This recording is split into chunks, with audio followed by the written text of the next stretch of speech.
श्री राम 50 सर्ग। रावण का सीता को अपने अंतःपुर का दर्शन कराना और अपनी भार्या बन जाने के लिए समझाना। इस प्रकार 8 महाबली भयंकर राक्षसों को जनस्थान में जाने की आज्ञा दे रावण ने विपरीत बुद्धि के कारण अपने को कृतकृत्य माना।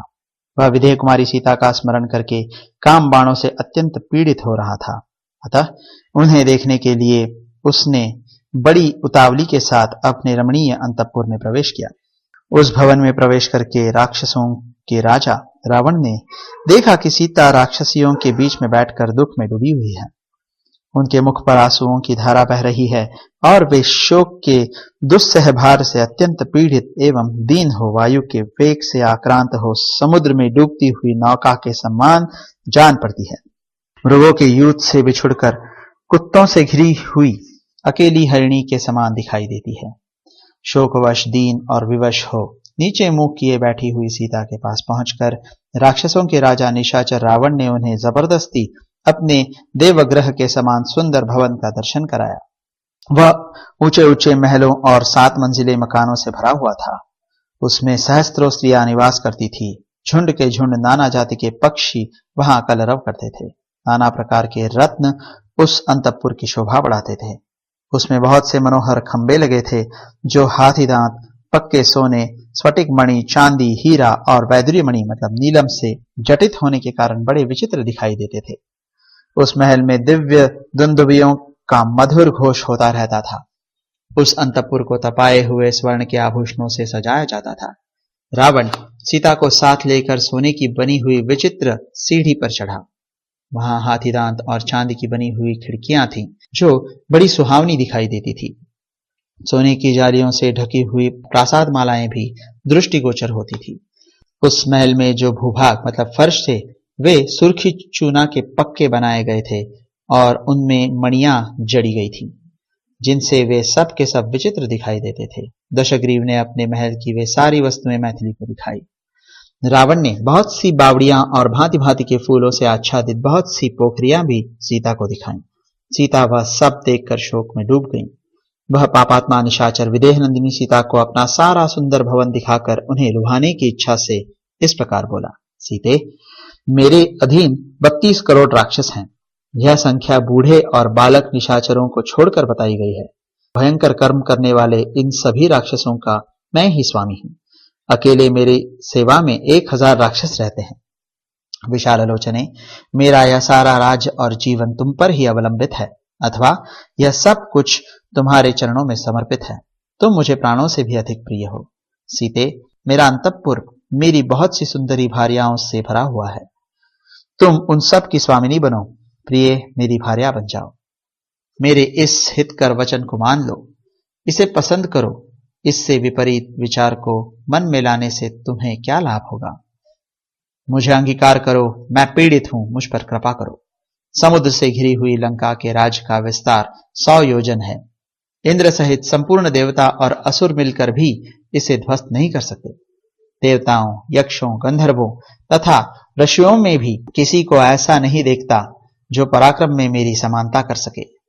राम तो राज्य से भ्रष्ट, दीन, तपस्वी, पैदल चलने वाले और मनुष्य होने के कारण अल्प तेज वाले हैं। उन्हें लेकर क्या करोगी? सीते, मुझको ही अपनाओ। मैं तुम्हारे योग्य पति हूं।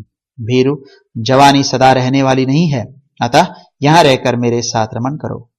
वरानने, सीते, अब तुम राम के दर्शन का विचार छोड़ दो। इस राम में इतनी शक्ति कहां है कि यहां तक आने का मनोरथ भी कर सके? आकाश में महान वेग से बहने वाली वायु को रस्सियों में नहीं बांधा जा सकता अथवा प्रज्वलित अग्नि की निर्मल ज्वालाओं को हाथों से नहीं पकड़ा जा सकता। शोभने, मैं तीनों लोकों में किसी ऐसे वीर को नहीं देखता जो मेरी भुजाओं से सुरक्षित तुमको पराक्रम करके यहां से ले जा सके। लंका के इस विशाल राज्य का तुम ही पालन करो। मुझ जैसे राक्षस, देवता तथा संपूर्ण चराचर जगत तुम्हारे सेवक बनकर रहेंगे। स्नान के जल से आर्द्र मतलब अथवा लंका के राज्य पर अपना अभिषेक कराकर उसके जल से आर्द्र होकर संतुष्ट हो तुम अपने आप को क्रीड़ा विनोद में लगाओ। तुम्हारा पहले का जो दुष्कर्म था वह वनवास का कष्ट देकर समाप्त हो गया। अब जो तुम्हारा पुण्य कर्म शेष है उसका फल यहां भोगो। मिथिलेश कुमारी, तुम मेरे साथ यहां रहकर सब प्रकार के पुष्पहार, दिव्य गंध और श्रेष्ठ आभूषण आदि का सेवन करो। सुंदर कटि प्रदेश वाली सुंदरी, वह सूर्य के समान प्रकाशित होने वाला पुष्पक विमान मेरे भाई कुबेर का था। उसे मैंने बलपूर्वक जीता है। यह अत्यंत रमणीय, विशाल तथा मन के समान वेग से चलने वाला है। सीते, तुम उसके ऊपर मेरे साथ बैठकर सुखपूर्वक विहार करो। वरारोहे सुमुखी, तुम्हारा यह कमल के समान सुंदर, निर्मल और मनोहर दिखाई देने वाला मुख शोक से पीड़ित होने के कारण शोभा नहीं पाता है।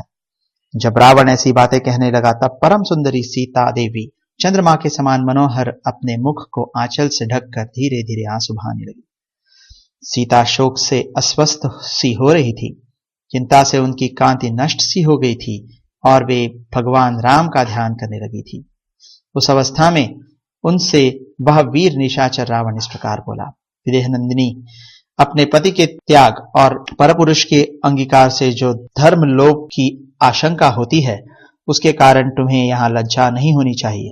इस तरह की लाज व्यर्थ है।